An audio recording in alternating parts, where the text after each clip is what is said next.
Ada lagi yang mau sampai ke kat luar tu? Mana Dr. Ain tadi? Dr. Ain kat mana? Dah semua dah nak kurang dah. Ada kurang tak angkat ni? 32. Ada juga yang setahu saya yang PM saya cuma 2 orang saja lewat. Lewat. Okay, so ini okay. Yang belakang boleh ke belakang tu? Aina, ke nak pindah depan sikit?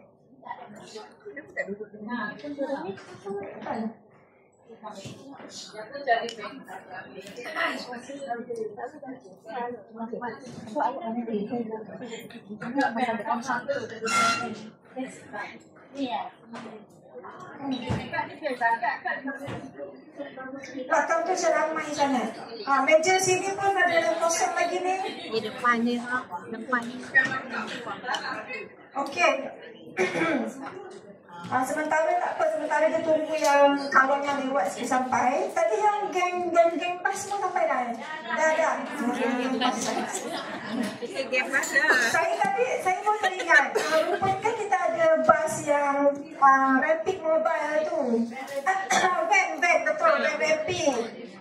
Dia kata kalau nak balik nanti order siap-siap. Dia kata kalau nak suruh dia ambil kat sini.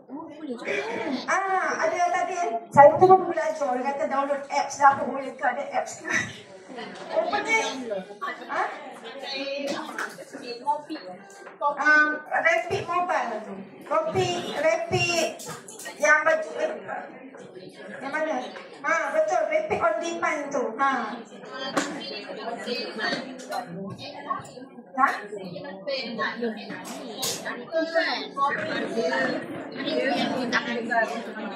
Dia kata pilih yang UPM, dia kata.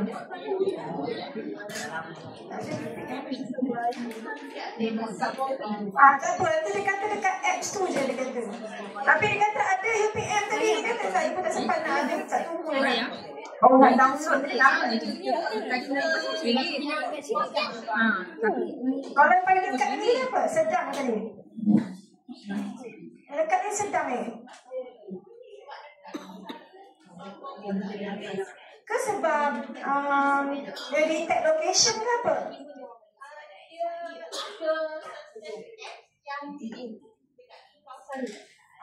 Nanti kan saya cuba buka tadi. Saya buka tadi dia tunjuk ada je dekat UPM ada tadi. UPM dengan sedang. Okay. Kita belajar lagi kan? Tak apa, kita belajar lagi.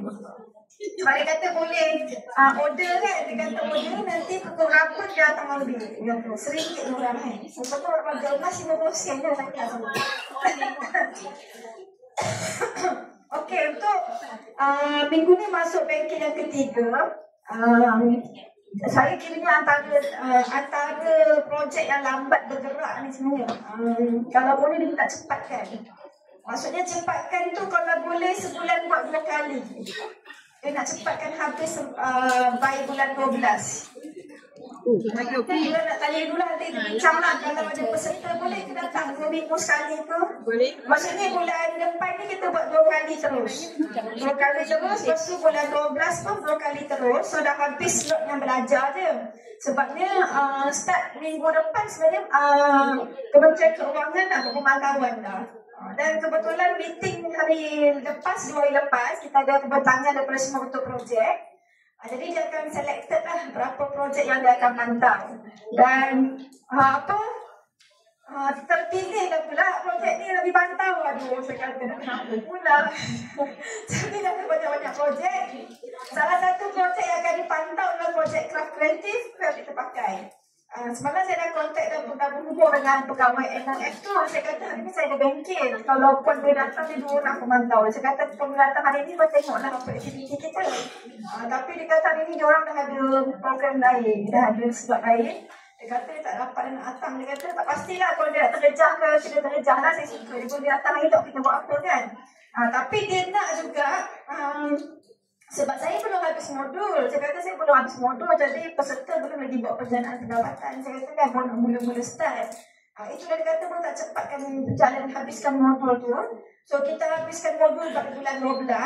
So kita ada 3 bulan yang untuk buat jualan. Bulan Januari, Februari, Mac. 3 bulan tu ataupun daripada sekarang pun dah boleh lah sebenarnya buat dah start fikirkan apa jualan kita nak start mula buat lah. Sebab dia nanti saya dah kena standby nama untuk bagi pada pegawai MOF tu dia nak melawat tempat yang peserta ni. Sebab dia minta alamat, nama, nombor kontak nombor. Saya terpaksa selected nantilah mana yang peserta yang dah ada mula buat apa-apa tu. Minta bantuan dah untuk saya berikan nama dulu. Kalau nak telefon ke dia tengok ke apa, dah ada sikit lah benda yang dia buatnya lah. Itu je lah. Okay, jadi untuk yang ni saya sharekan, untuk yang pemantauan next ni, sekejap saya besarkan sikit ni. Jadi untuk sebab dia memang syarat dia memang ada pemantauan. Sebab bila grant ni di bawah MOF, pemantauan tu di bawah MOF, Kementerian Keuangan kan, dia sangat concern tentang ROI, return of investment, apa yang peserta dapat. Dia tak risau pada saya, dia risau pada apa yang peserta dapat ni. Dia kata nak tengok sejauh mana delivery banking ni boleh membantu komuniti mencana pendapatan ni. Itu dia nak tengok. Jadi dia ada borang dia. Ini adalah borang, boleh scroll ke sebab borang pelaporan dia. Nanti saya akan bagi borang ni pada semua peserta.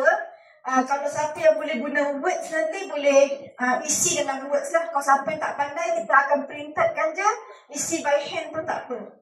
Sebab nanti saya akan agihkan peserta kepada ahli projek. Kami ada 12 orang ahli. Jadi kalau saya bahagikan tu dalam satu peserta ada satu ahli projek akan jaga 4 orang ahli lah. 4 orang peserta balik. Satu ahli projek akan jaga 4 peserta. Maksudnya nanti bila bulan pemantauan ni, kena isi nama, nombor telefon, laikan, alamat. Bawah tu ada maklumat aktiviti yang peserta buat. Contohnya nama, budak katakan ada buat produk sendiri kat rumah kan. Buat, tak kisahlah buat beg ke, buat alas kaki ke, buat apa ke. Lepas tu tarik, dia nak tengok gambar dia. Gambar buat aktiviti tu di rumah. Dan juga apa hasil yang dah terhasil benda tu. Okay, ke bawah lagi.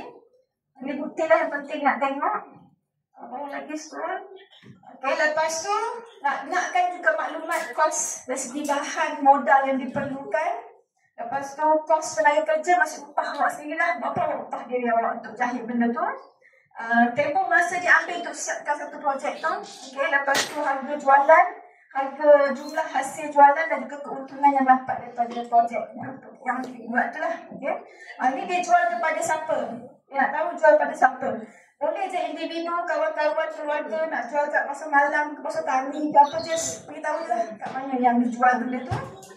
Dan manfaat yang ataupun impak kepada peserta, apa kemahiran baharu yang diperolehi. Awal lagi, cabaran yang dihadapi dan cadangan perbaikan. Lepas tu pengesahan sajalah daripada ni. Borang ni yang peserta kena isi. Okey, kita ada satu lagi borang. Yang borang satu lagi ni nanti yang AJK saya yang di pemantau tu yang kena isi lah.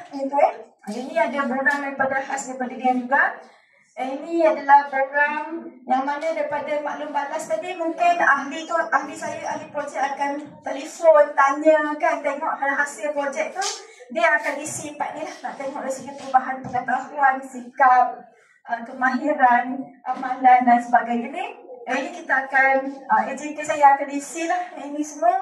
Dan dia akan buat pemesan untuk saya kumpulkan hantar kepada MOF tu nanti. Okay. Jelas tak yang ni? Jadi kalau yang untuk pemantauan dari segi perencanaan pendapatan tadi, yang orang yang tadi peserta isi tu kan, kalau satu jualan dia isi satu borang. Nanti katakan buat produk lain pula isi satu borang lain. So kita nak tengok banyak mana income dicampur-campur tu lah yang kita akan bagi menentukan nanti apa token kita akan bagi pada akhir yang kita kata starter kit nanti tu. Okay, yang pada bulan 12 penutup nanti. Jadi dia nak tengok lah sejauh mana kita boleh membuat perencanaan pendapatan.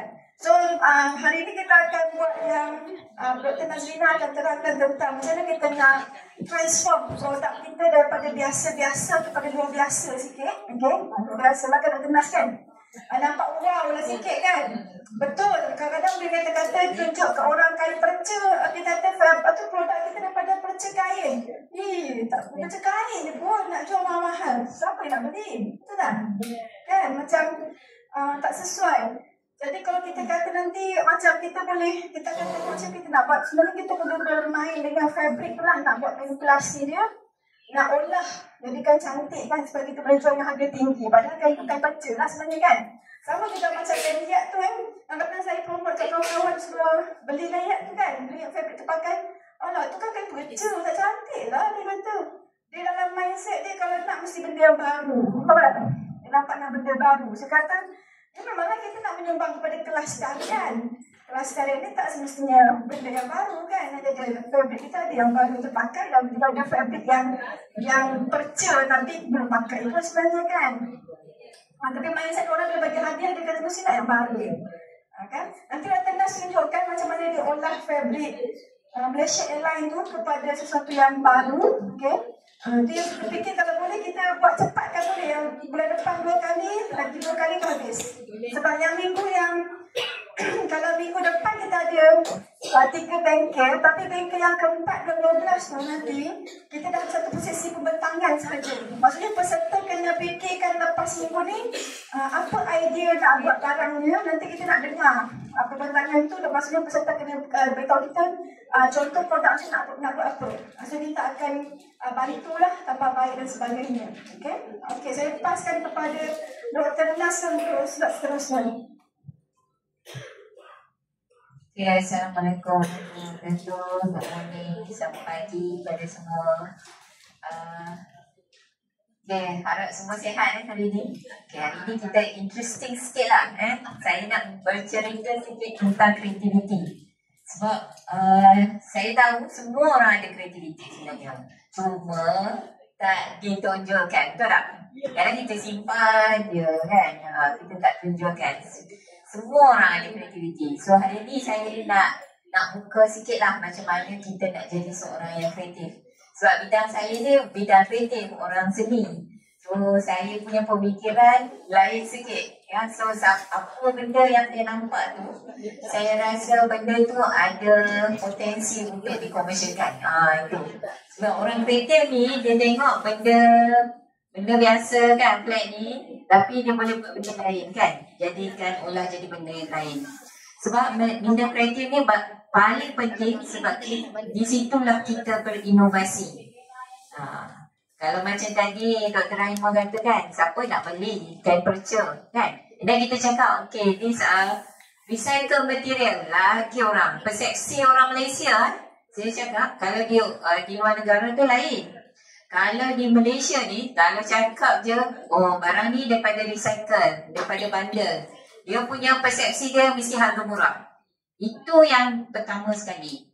Tetapi bagi orang seni, kita selalu dia fikir macam mana kita nak ubah persepsi orang daripada benda yang kita fikir itu murah tetapi dia akan jadi satu benda yang mahal.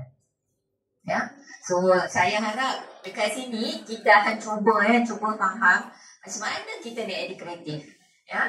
Okey, untuk saya letak situ minda kreatif dari sisa ke seni, kan, karya seni. Alright.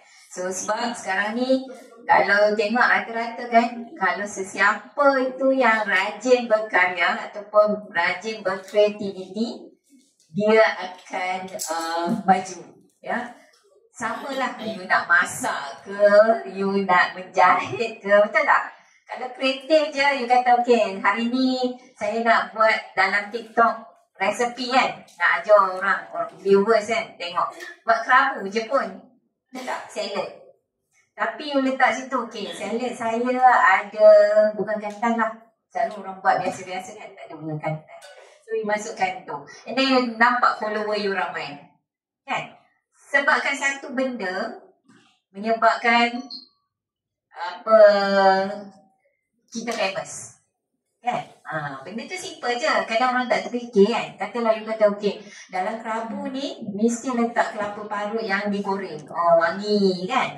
So semua orang cuba, and then you nampak orang like kan, sampai apa ni 20,000 kan. You pun happy, betul tak? Sebab kita kreatif. Kita fikir out of the box. Kita fikir lebih jauh. Kan? Jangan kita tengok satu benda yang 4 segi, empat segi. Kita kena fikir di luar kotak. Ya? Di situ semua orang ada. Sebab kita ada 2 otak. Kan? Kiri dan kanan. So kita kena guna kedua-duanya. Right? Sama juga kalau kita nak berkomunikasi dengan anak-anak. Betul tak? Kena kreatif kan? Hari ni mood dia macam mana? Even kadang kita nak cakap dengan suami ke, dengan anak ke kan? Dengan adik-beradik pun kita tengok. Kita berkreatif macam mana nak menyusun ayat. Betul tak? So that tak timbul satu orang kata pertelingkahan kan? Itu cara kita berfikir sebenarnya semua orang kreatif. Okey. Untuk hari ini ya, saya cuba nak memupuk kesedaran pada semua terhadap nilai bahan wangan ya. So jangan kita anggap bahan wangan ni satu benda yang tak elok, benda yang memang bila saya nak jual nanti saya mesti kena letak harga murah. Tak. Okay, kita cuba ubah. Right? Menggalakkan pemikiran kreatif ya. So saya nak galakkan semua orang berkreatif. Macam Dr. Rahimah kata tadi, nanti kita akan ada satu sesi di mana masing-masing semua hasilkan barang yang kreatif dia melalui bahan terbuang. Betul? Kan? Sudah dalam tempoh 3 bulan. Right? Potensi ekonomi dari karya upcycle ya, yang lebih kreatif. Right? Okay. Ini isu global ya. Isu global yang selalu sebenarnya untuk menjadi kreatif kita kena juga banyak membuat observation. That means kita melihat persekitaran. Kita juga kena tahu apa masalah dia. Selalu bila orang tanya kan, kenapa you nak buat upcycle? Banyak sangat barang baru. Tapi kalau kita ada fakta dalam kita punya pengetahuan, that means knowledge kita. Okay? Seseorang yang ingin berkreatif mesti bina dia punya knowledge. Knowledge dia melalui pembacaan. Ya? Pembacaan, pemerhatian, and then ada rasa simpati, empati dalam diri. Okay? Baru kita boleh berkreatif. Kalau kita tak ada itu semua, kita tak boleh nak jadi seorang yang kreatif. Okay? Right. Kalau tengok ni 196,000 tan setahun. Ini sisa buangan ya. 60% adalah tekstil daripada bahan sintetik. Bahan sintetik adalah bahan-bahan yang bukan asli. Kalau kita tengok bahan nylon, tahu tak baju-baju sukan?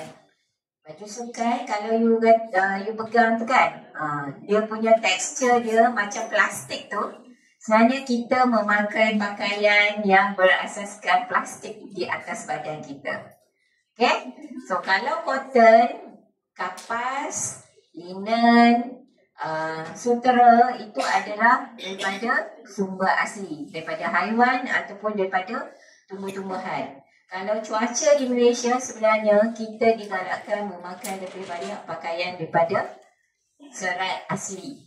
Daripada cotton, daripada linen kan. Sebab tu kalau tengok kan, cotton, linen tu masih mahal harga dia. Okay? Berbanding dengan sintetik, nylon kan yang kita pakai kalau baju-baju akrilik, itu semua sumber dia ada bahan petroleum. Kita letak kat badan. Lepas tu panas kan. Bila panas, you rasa panas tak? Bila pakai baju sukan tu, you rasa heat kan? Panas. Dia memang dia kata okay, breathable kan? Dia fabric ni boleh sejuk cepat. Tapi sebenarnya kita meletakkan petroleum di atas kulit kita. Dengan kita berpeluh lagi, itu yang menyebabkan banyak penyakit sekarang ni. Sebab perpeluhan tu dengan asid di badan kita, perpeluhan kita dan juga efek daripada sumber fabrik sintetik tu yang menyebabkan regulasi tu berlaku dan berlakulah satu tindakan kimia ke atas kita punya salur darah. Kita tak nampak. Kan? Sebab tu sekarang banyak kesedaran telah ada di Malaysia, terutamanya untuk memakai pakaian yang berasaskan serat asli. Kita pakai cotton ya. Kalau nak pakai silk terus. Pakai cotton. Macam saya pakai cotton dengan silk kan. Itu mungkin. Right? So sekarang ni kena berhati-hatilah kalau nak cari. Sebab tu disebabkan terdapat terlampau banyak lambakan bahan sintetik, kita boleh jadikan dia bahan upcycle. Okay? Which is bahan upcycle tu bukan kita guna untuk di badan, kita guna untuk bahan lain lah, macam bag kan, kasut ya. So itu boleh. Okay, apa beza dia upcycle dan recycle? Ini selalu orang keliru. Okay, upcycle tu mengubah bahan buangan menjadi produk bernilai tinggi. Itu nama upcycle, jangan silap Kalau recycle adalah proses kita mengitar semula fabrik tu, kita masuk dalam mesin yang besar, kita proses dia menjadi halus, lepas tu kita jadikan dia fabrik baru lagi. Itu proses penggilangan yang memerlukan satu mesin yang besar. Kan kadang tu kalau you tengok, kalau kita baca dalam newspaper kan, kadang dia kata okey, nak mengitar semula PET botol, botol-botol air yang kita minum ni, dia perlukan proses satu proses yang mahal, di mana dia melarutkan plastik tu menjadi satu cecair, dan cecair tu dijadikan satu benda lain lagi. Okay, so selalunya ini banyak kalau pergi H&M kan, saya rasa semua biasa pergi Zara, H&M tu, kalau ada satu section tu dia kata fabric ni dihasilkan daripada recycle waste. Kalau kita tengok cantik je kan, sebenarnya dia dah buat proses melalui mesin. Dihasilkan benang-benang baru dan ditenun semula menjadi fabrik baru. Disebabkan itu harga dia lebih murah. Kalau you tengok dekat H&M, that section kan, section bahagian tu t-shirt dia murah kan, dalam RM20, RM15.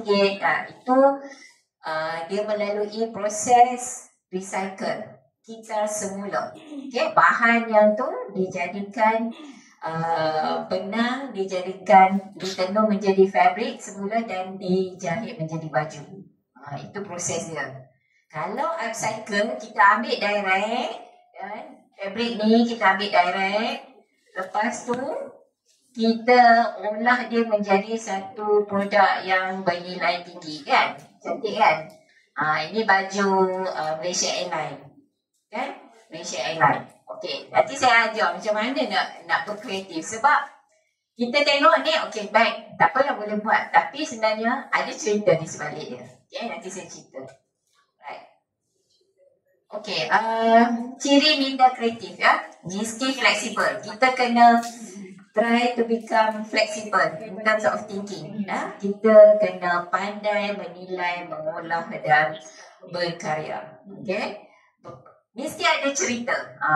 Mesti dalam satu-satu produk yang berpotensi ataupun sustainable untuk dijual adalah produk-produk yang mempunyai story, cerita, storytelling. Kan? Setiap orang mungkin ada dia punya penceritaan. Kadang dia cerita pasal kampung dia. Kan? Dekat kampung dia ada apa. So dalam dia olahkan penceritaan tu dalam bentuk produk.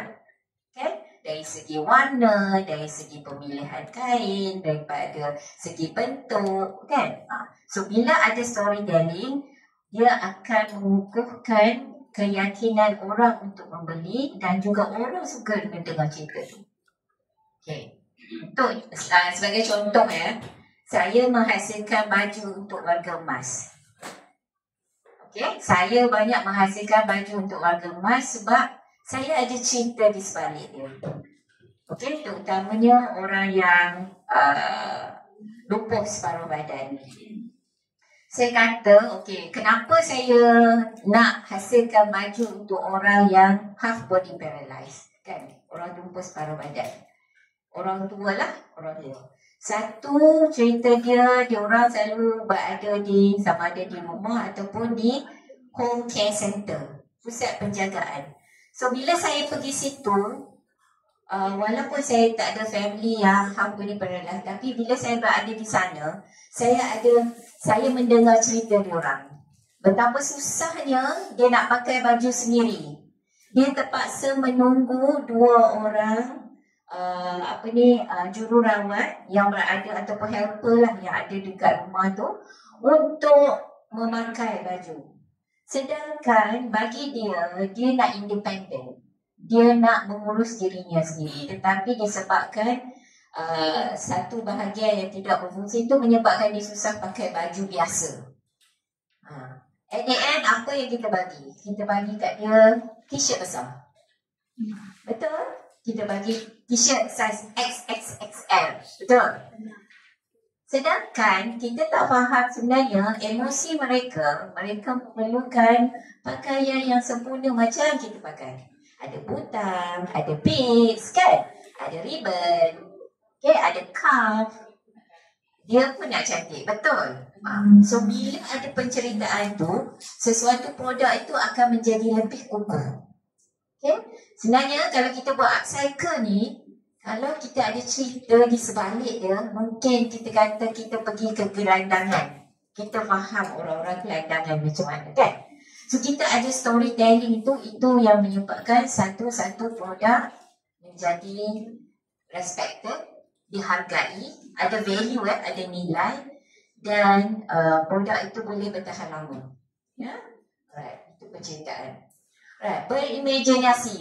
Ini berimajinasi. So, selalunya kita orang perempuan kadang kita suka duduk di dapur, kan? Imagine, kan? Kadang kita tengok alamak, apa benda dalam dapur ni, kan? Ada yang tak kena, kan? So kita berimajinasi itu juga menjadi ciri kepada kreativiti.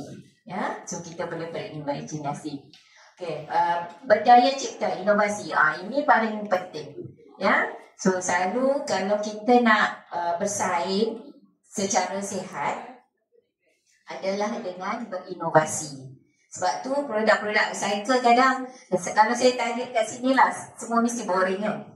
Alah, produk ni orang ni buat benda yang sama, orang ni benda yang sama, kan? Kalau you buat satu pameran, kan, dari hujung ke hujung ke semua sama, betul? End up, tak nak lah beli.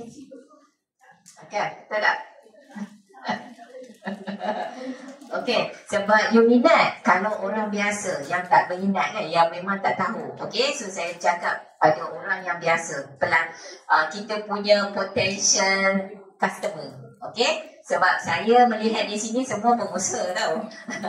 Bukan customer lagi. Okay, so bila macam tu, setiap seorang mesti ada daya inovasi yang tinggi. So, macam mana kita nak berinovasi adalah memahami karakter setiap material dan juga setiap bentuk produk yang kita nak hasilkan. Susah tak? Susah tak rasa-rasa? Susah kan? Rupanya banyak step-step dia supaya produk kita tu sustainable. Right. Okey, cara mengembangkan minda kreatif melalui observation, pemerhatian ataupun pengalaman. Yang saya cakap tadi lah, mungkin ada penceritaan di situ. Eksplorasi bahan, bentuk dan fungsi. Ini perlu. Okey, kalau kita nak buat satu-satu inovasi, kita nak jual produk kita dengan baik, adalah produk tu mungkin ada dua fungsi. Mungkin you buka dia jadi apa? Jadi lapik pinggan. Bila lipat dia jadi tempat untuk letak, mungkin letak tisu. Nampak tak? 2 in 1. Kan? Banyak kan produk di luar 2 in 1, kan? Kenapa kita tak nak fikir untuk produk upcycle kita? Kan? So bila you ada produk yang 2 in 1 tu, you akan menarik lebih ramai pelanggan. Sebab dia beli satu barang, dia dah boleh dapat dua fungsi. Betul? Sama lah kita, kalau kita beli barang, kita mesti nak jadi ada dua fungsi kan. Right. Okay. Eksperimen dengan warna dan bahan. Ini penting.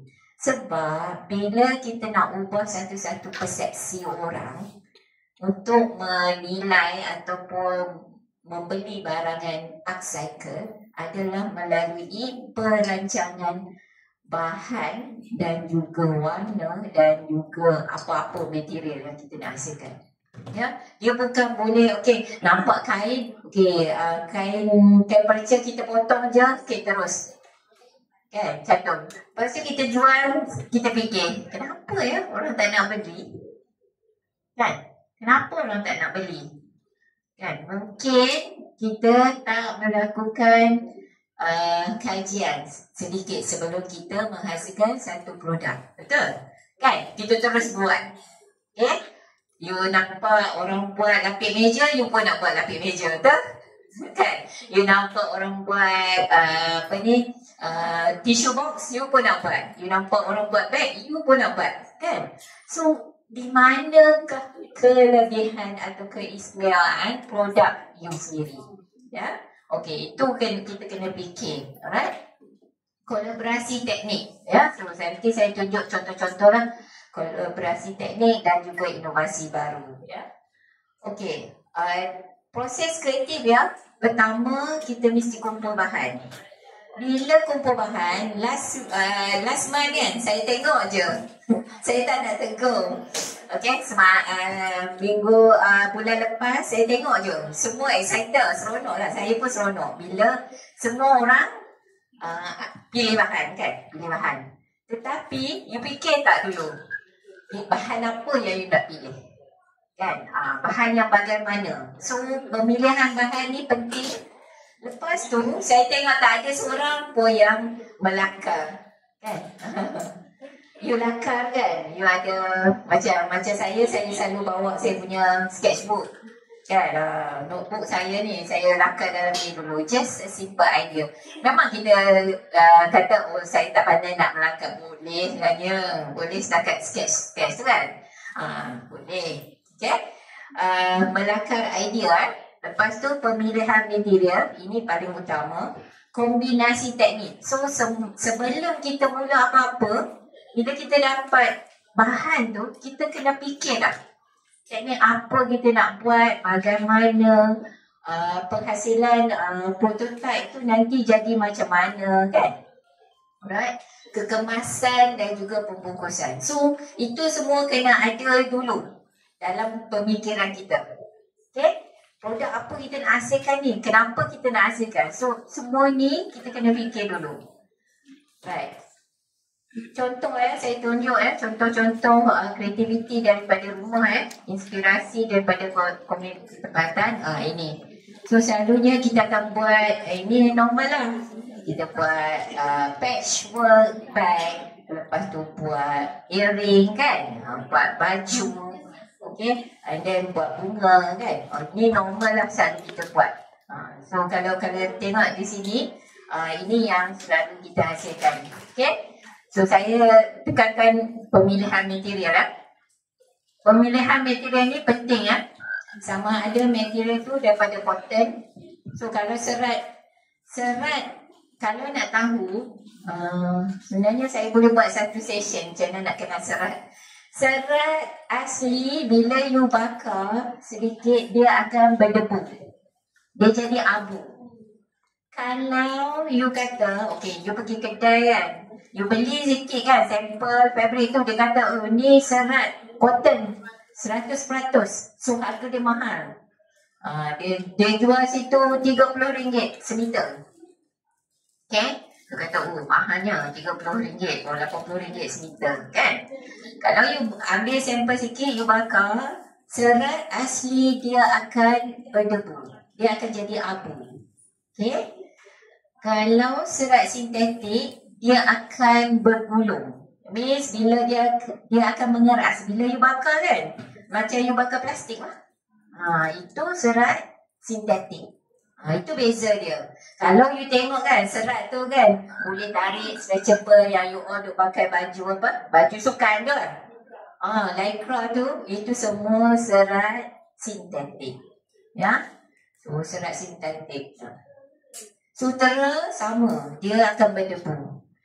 Tapi sekarang ni banyak orang claim serat sutera tapi dia jual harga dia katakan RM15 semeter. Itu sebenarnya dia dah campur. Seakan-akan dia panggil regenerated fibers.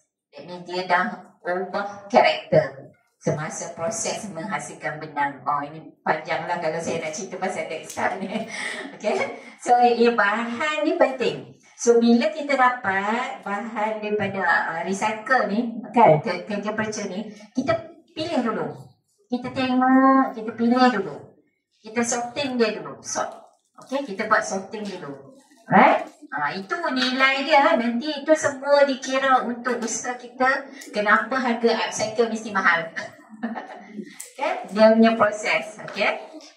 Okay, ini pemilihan warna ya. Pemilihan warna penting.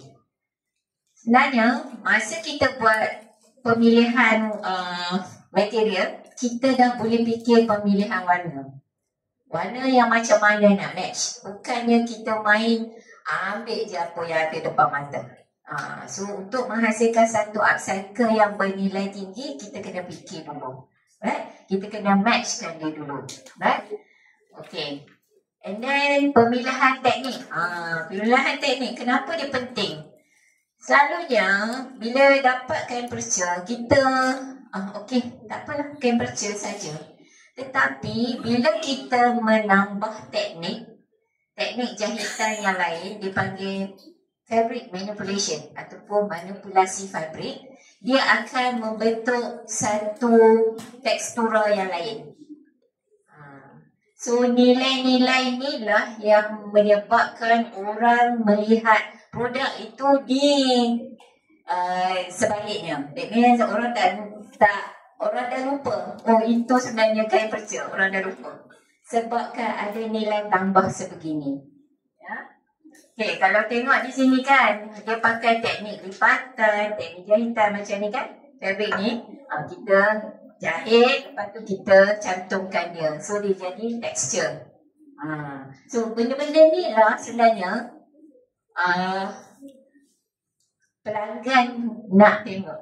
Dia nak beli. Kalau you tengok pun you nak beli kan, because dia dah tak nampak karakter kain perca yang sedia ada. You dah ubah sedikit karakter dia. Ya, tak ada masalah. Ya, boleh berkreatif. Sama ada kalau minat embroidery kan, boleh lepas kita dah jahit, kita embroiderkan dia lagi. Banyak atas tu. Usaha yang embroidered tu lah orang akan menilai, upcycle ni tetapi dia ada embroidery atas tu. Embroidery di atas lace. Kan? Mana ada orang buat embroidery atas lace lagi kan? Banyaknya. Lepas tu letak beads lagi. Nampak tak? Bila you menilai tambahkan dalam produk upcycle tu, dia akan jadi value dia lebih tinggi. Kita tak adalah nampak produk upcycle, katalah you buat macam ni kan. Macam ni je. Alah, siapa nak beli? Kalau you tengok ni, yang ni Malaysia Airlines sendiri yang buat contoh. Saya kata siapa nak beli? Dahlah satu persepsi otak kita, tak naklah ni baju apa stewardess.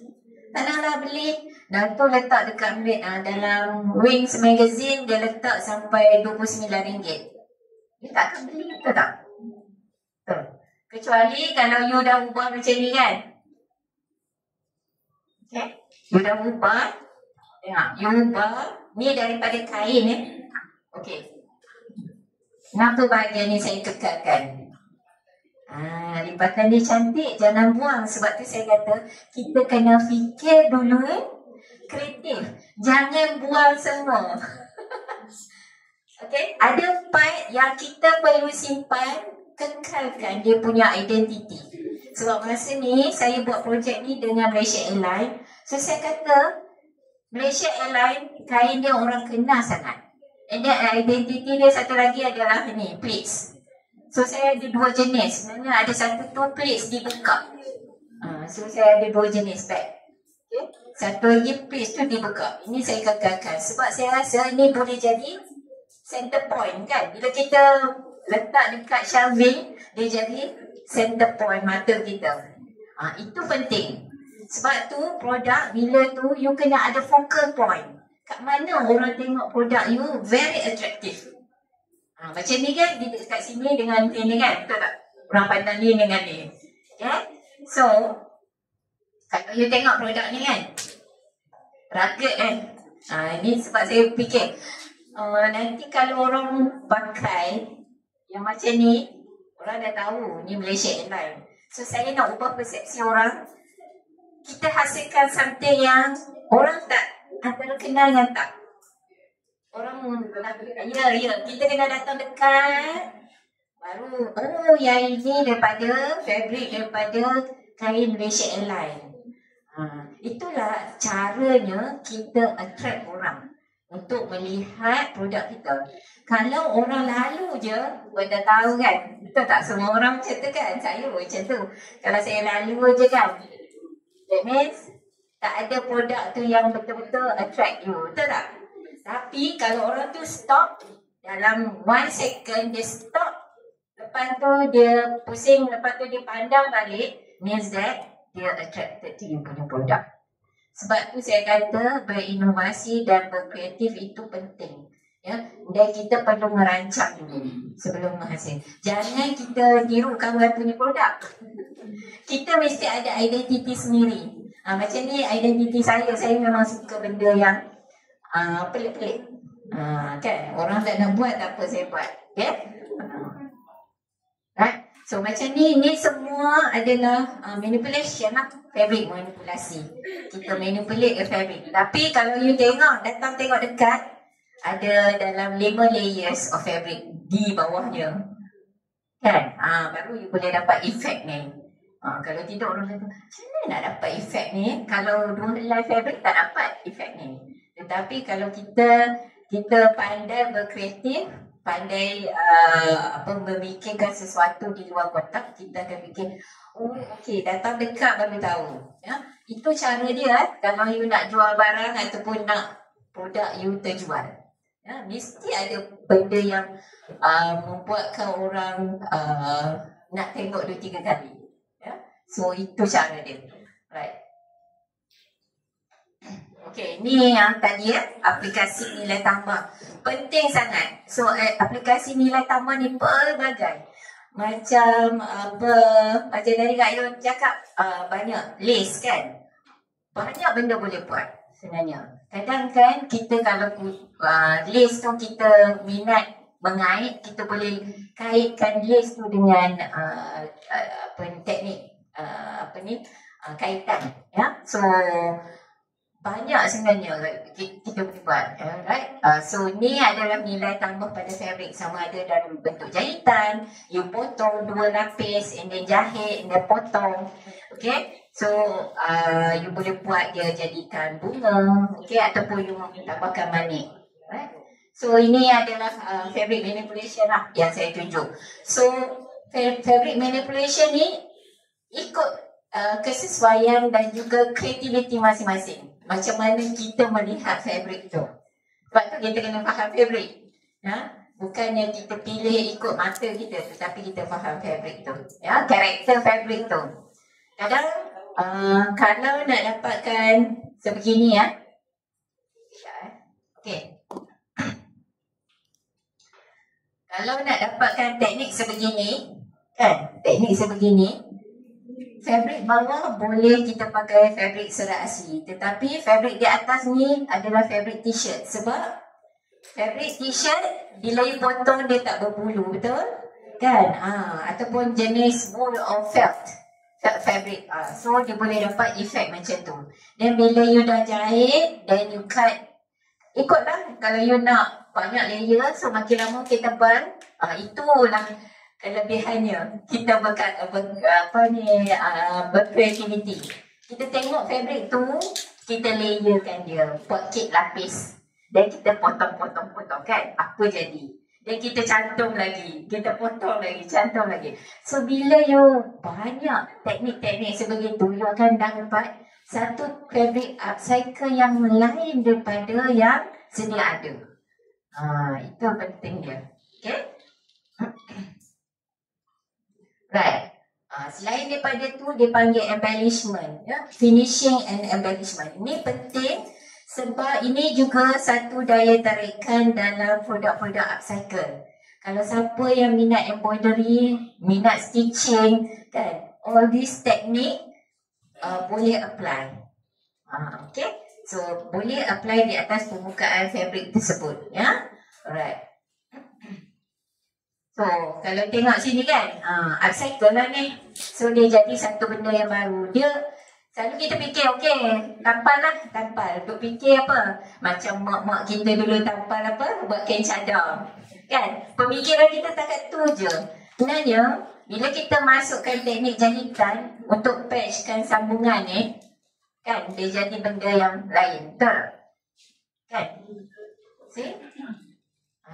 So kita kena pandai berfikir, berkreatif. Tetapi usaha-usaha sebegini sebenarnya memang makan masa. Tetapi percayalah, produk you akan menjadi tarikan. Ya, sebab orang nampak effort tu. Dia bukan sekadar jahitan yang biasa saja. Okay? Kalau you tengok sini kan dia jahit, semua dia jahit. Ya? Tapi dia gunakan teknik jahitan as a part of design. Kita kena fikir dong. Kita bukan main potong suka hati je, tapi jahitan ni juga boleh mewakili sebagai satu teknik reka bentuk. Reka bentuk, see? Kan? Dia jadi, bila orang tengok, oh, it's a part of design, bukan kain tampal. Okay? Dia kena ubah persepsi orang. Okay, tengok. Bila dia cantumkan fabric t-shirt semua. Cantik kan? Dengan kombinasi warna dia kan? So sebab tu saya kata kita kena pandai menilai fabric yang di depan mata kita. Ini belakang kira. Tetapi apa yang you nampak ni, ini adalah contoh-contoh macam mana orang boleh membeli t-shirt yang sebegini dalam harga 100 lebih. Kan? 100-200 orang mampu. Okay? Ini pun sama daripada denim. Denim ni dia anyam. Okay, lepas tu dia letakkan base baru dia jahit. Dia combine. Okay? Kalau siapa yang nak buat denim lah. Di sini dia nampak ruffle ni biar je. Orang sekarang ni tengoklah jeans dia orang koyak-koyak kan. Lagi satu, bila you buat produk, kena fikir siapa pelanggan yang rasa nak beli. Kalau you target for teenagers ataupun youngsters, go for that. Kan? Sebab youngsters memang suka benda-benda ni. Dia orang sanggup melabur wang mereka benda yang upcycle sebab dia nak nampak berbeza daripada orang lain kan. So kena tahu target market kita. Okay. Right. Okay, zip. Zip ni kalau kita collect banyak barang-barang waste material, banyak kita jumpakan zip, buckle, lepas tu button, tolong ambil. Sebab itulah sumber upcycle kita. Sebab kadang-kadang dia boleh jadi, tengok jadi necklace kan. Necklace kan, cuba yang pergi jual dekat pop-up store. Ramai je yang suka. Okay, so button, buckle kan. Okay, yang ni dia lipat Dia lipat, jadikan necklace. Kan, as simple as that, tapi dia very attractive. Kan, okay. Okay, ini untuk cover buku cover buku you tengok dia punya combination of colour, combination of lace kan, untuk attractkan orang membeli you punya book cover. And then dia letakkan elemen-elemen lain kan. So benda-benda ni lah yang membuatkan orang tertarik untuk beli Walaupun orang tahu okay ni adalah upcycle je, tapi kalau you pandai patch with colours, kombinasi dia dalam dan luar berbeza dan ada lace, orang akan beli. Ni kadang orang buat cover untuk Quran kan. Boleh buat cover untuk Al-Quran. Okay, sebab orang Malaysia jarang baca buku cerita. Kan kalau dekat overseas memang orang baca buku cerita banyak kan. So sini banyak Al-Quran boleh target on that. Okay. Ni bag paling mudah lah kan. Kalau you tengok bag dia simple je. Satu lagi, bila you pergi, kenapa saya letak nama ni? Sebab bila kita ada waste material, cuba fikirkan bagaimana kita untuk meminimalkan pembuangan mengurangkan pembuangan waste lagi. Okay, so kita boleh hasilkan produk-produk yang simple pattern dia, ya, yang tak banyak pattern tapi very creative, ya. Okay, ni kan, di sini nampak dia dah letak ini dah jadi lain kan. Ruffle ni you fikir you cari leather atau apa daripada bag, you combinekan boleh jadi satu benda yang value add. Ya, ini yang orang kata value added, menambah nilai pada satu-satu produk. Sebab dia jadi attraction kan. Alright. Okay. Right, sama lah t-shirt ni. T-shirt combine ni boleh jadi daripada kita pergi beli bag Tesco kan, RM5, RM1, RM5 kan, tiap kali lupa boleh guna. Okay, t-shirt. Yeah. Okay, ni yang tadi textile finishing and embellishment. Okay, kita tengok tak? Banyak kalau tengok orang buang kain seprah lah, chair bag lah kan, lapis meja, boleh kombinasikan dengan fabric lain untuk jadikan satu baju. Dan juga stitches denim tu selalu kita ambil denim je kan, baju seluar denim, cuba jahit dengan benang yang kontras color yang berlainan. So dia akan jadi satu efek yang baru kan. Cantik kan. Alright. So sama juga ni kalau denim, yang bahagian jahitan denim tu kan, bahagian tular yang keras tu you boleh buat jadi dia bracelet. Youngster suka ni, letakkan lace sikit. Ini memang kalau jual dekat pasar seni ramai je budak-budak nak beli. Okay. Right. Penanda buku. Sebab apa? Penanda buku ni simple je. Tapi kan disebabkan ini dengan tassel ni, dia akan jadi satu value add yang lebih bernilai. So baru orang nak beli penanda buku macam ni kan. Bukannya kita jahit kosong je kan. Okay. Ni semua kena tambah nilai. Right. Embroidery dengan right. So saya tunjuk ini masa saya buat ni lah fabric ni, saya lukis dulu. Ada sketches, you lukis dulu kan. You nak letak apa, yang ni bahagian ni buka kan. So bila kita dapat fabric tu, kita duduk dulu fikir, kita sketch dulu apa benda nak jadi kan. Nak jadikan dia bag ke, sesuai ke jadi bag, ataupun sesuai ke boleh jadi lapis meja, ataupun sesuai ke jadi slipper. Dan kita fikir dulu. Okay, kita sketch sikit kan. Planning is important. Ya, boleh sketch sama idea. And then konsep. Kita cari konsep. Okay, katalah kita nak konsep dia minimalist. Kan, selalu kita duk hias rumah je ada konsep, tak? Bila buat produk kita tak fikir konsep kan. Sebenarnya bila buat produk kena fikir konsep. Kalau kat rumah tu kita fikir, rumah nak mesti klasik. Semua pergilah cari kerusi-kerusi Jepara kan. Kayu-kayu tu. And then kita punya tu ada banyak kita punya curtain kan. Mesti nampak very klasik punya style kan. Betul tak?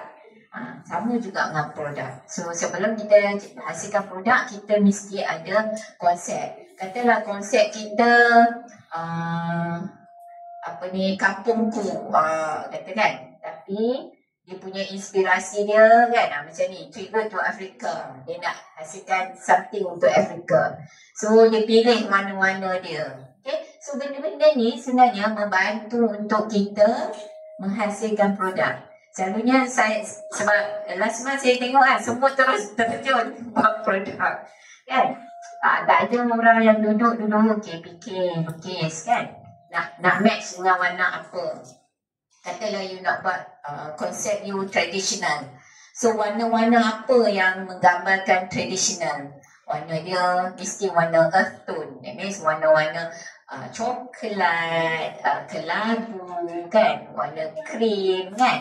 Okay, so nanti produk you pun ikut ke arah tu lah. You see? Tak adalah bercampuran tu. Tiba-tiba you nak buat tema you traditional, tiba-tiba ada warna orange kat situ kan. You macam terkejut itu. Betul ke kan? So benda-benda ni penting. And then satu lagi ni macam sumber inspirasi. Sumber inspirasi ni penting. Kalau sumber inspirasi you kata okay, sumber inspirasi saya adalah daripada herba-herba. Kan? So sumber inspirasi you punya bentuk tu semuanya macam herba. Kan? Ataupun nasi lemak. Kata sumber inspirasi saya nasi lemak. So saya punya barang upcycle tu semua macam bentuk nasi lemak. Bag saya macam nasi lemak kan. Tote bag semua macam nasi lemak. Kasut saya ada karakter nasi lemak kan. Ada warna hijau, ada warna newspaper kan. Betul tak? Okay. So itu sumber inspirasi. Katalah sumber inspirasi you daripada rama-rama. So semua produk you nanti adalah macam rama-rama. Okay. So, ataupun apa-apa, kalau bunga kan, semua inspirasi daripada bunga. Semua you punya collection punya produk, itu ada bunga. Kan? Dia bentuk-bentuk bunga. So, itulah yang membina identiti produk kita. Kalau you tak ada identiti sebegitu, susah orang nak kenal. Kalau orang tengok, oh ni bunga, dah tahu dah siapa punya. Kan? Mesti orang tu macam mana pun dia mesti come out dengan collection ni semua bunga. Kan? Dia punya semua inspirasi. Okay? Right. Okay, ni contoh nanti bolehlah datang tengok.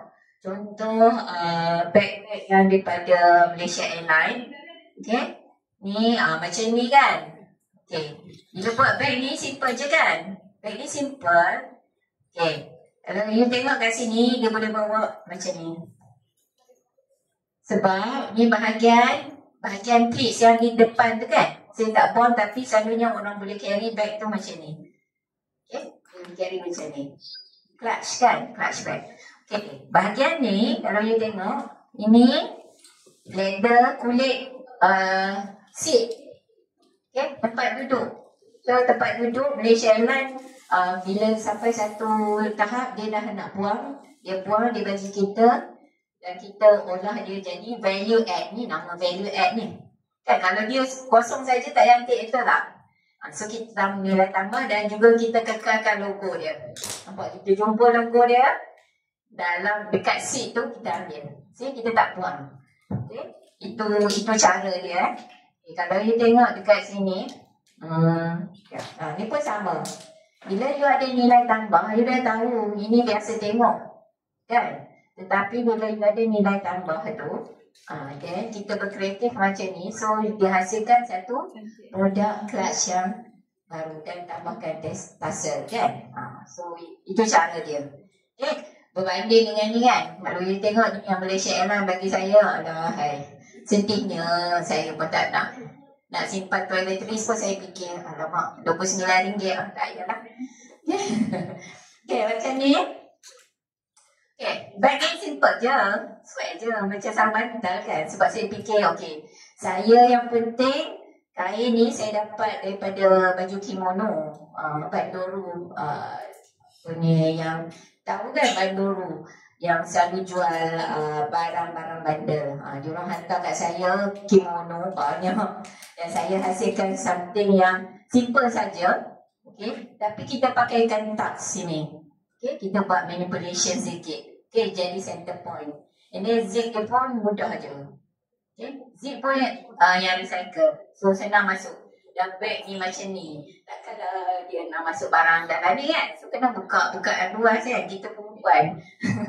Okay, alright. Macam ni. Right? Okay, ni depan belakang ragat. Jahit je. Layerskan fabric sebanyak mana. Lepas tu jahit. Dan kita pakai berus. Ini kita berus. Ini baru betul berus kain. Sekarang kan orang semua mesti kain. Tapi bila buat upcycle kita berus dengan tangan. So baru boleh dapat efek ni. Okay. Saya tunjukkan. Ini sampel dia. Mula-mula kita buat macam ni. Okay. Mula-mula kita buat macam ni. Nampak tak? Ada di sini ada 3 layer fabric. Okay. Fabric yang pertama, yang kedua warna biru, yang last warna putih. So kita jahit diagonal kan. Lepas tu, okay, dia macam ni. Macam ni. Okay. Bila dah kita jahit macam ni, kita sandwichkan dia. Ini part kritikal lah. Part ni yang mahal. So bila part ni yang mahal, kita potong ni di bahagian tengah. Kita tak potong dekat yang kita jahit, kita potong di tengah. Bila potong tengah, kita akan dapat macam ni. Kan? Dia dah terbuka. Bila terbuka, then you can see the fabric. Bila ada fabric, kita dah ni dapat satu tekstur baru. Inilah namanya upcycle yang bernilai tinggi. Means kita dah ubah rupa bentuk dia. Okay. Right. Saya hasilkan slipper juga daripada waste tu sebab saya tak nak buang. Saya cari juga ni tapak ni dan kita buat slipper. So saya rasa slipper rumah memang ada potensi untuk ni lah, paling mudah lah. Okay, satu lagi. Ni. Kalau tengok sini, semua yang biasa naik kapal terbang kan, dan selalu vest kan, vest emergency vest ni selalu stewardess pakai dengan ada bawah seat kita kan. So ini pun dia bagi kat kita sebab dah expired date dia. So dia bagi. So bila saya dapat fabric ni, saya kata nak buat apa, sebab fabric ni dia tidak serap air kan. Dia plastik. So saya fikir better saya buat baby bib. Kan? Nampak fungsi dia. Kan? Kita fikir fungsi dia. Jangan produk kita paksa ni nak buat ni kan. Nak buat baju ke kan panas lah. Kan? So kita buat baby bib yang untuk pakai sementara. Kan? So kita hanya letakkan ni napkin yang business class. Dia bagi yang putih tu, kita jahit. Kan, jadikan dia ruffle. And then, bila saya nak present dekat Kari Jamaluddin tu, KJ, lepas tu kita buatlah packaging. So that kita ni, bila saya memikirkan, bila kita display dekat Malaysia Airlines tu, dia ada some kind of packaging yang boleh nampak terus. So, kita buat packaging macam ni, kita ada brand kita. Nama dia Petit. Petit Baby Bibs. Kan? Simple je. Right? So perkara-perkara ni lah yang kita perlu fikir lah. Okay, ada satu lagi. Ni yang menarik. Ini apa-apa agak-agak ni. Ini plastik bag yang you buang tu. Plastik kita makan, berbungkus tapau. Plastik merah kuning tu dilayerkan sebanyak 30 layer. Iron, dicantum iron dan hasillah satu material baru. Lepas tu you jahit je, jadikan dia pack. See? So nanti balik rumah, banyaknya plastik kan. Selalu guna untuk bungkus buang sampah basah kan. Betul tak? Okay. So sekarang ni kena simpan. Tapi kena basuh kena basuh, keringkan, potong, and then layerkan dia. Lepas tu lapik dengan kertas butter paper kan, yang selalu kita buat cookies kan. Kertas minyak tu, baru kita boleh iron. Kalau you iron direct, habislah you punya iron. Melekat semua. Marah suami kata, iron saya beli dah habis, rosak. Okay, itu caranya. Sebab tu saya kata, kalau kita pandai berkreatif dan berinovatif, inilah hasil-hasilnya yang kita dapat. Ini tahu tak harga dia berapa? 150. Mahal kan? Okay, the effort of layering tu sebanyak 30-50 keping tu yang menentukan keteguhan material ni. Kan? Material ni. Ya. Mana.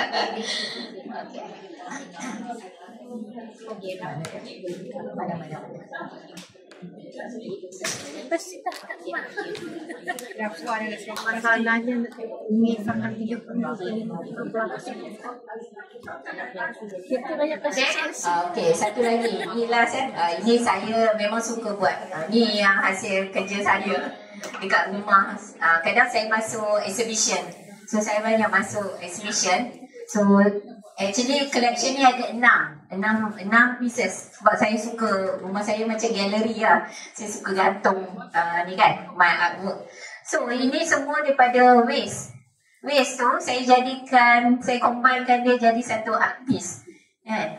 Ini ada 6 pieces pelbagai. And then saya ada gunakan zip. Kalau you tengok kat sini ada zip. Ada zip is a combination of stitches je.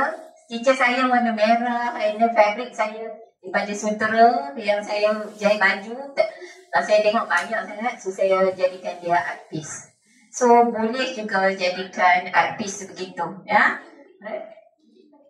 Teknik gunting je. Okay. Satu lagi. Sekejap. Okay. Saya tunjuk last. Okay. Ini daripada lebihan daripada kimono tu. Saya framekan dia, collagekan dia, framekan dia. Okay. So inilah cara-cara macam mana kita nak berkreatif kan, supaya kita ada boleh generate income. Simple je kan. Tetapi bila kita tambah sikit, dia jadi benda yang bernilai. Okay. Right. Okay. So bagi saya, produk-produk sebegini memang ada potensi. Okay. Kalau boleh kita hasilkan sesuatu yang di luar kotak. Okay. Selepas ni saya harap apa-apa yang saya tunjukkan ni, tuan dan puan-puan boleh fikir kan, macam mana saya nak hasilkan satu yang very unique kan untuk produk saya. Okay. Right. Saya rasa itu saja daripada saya.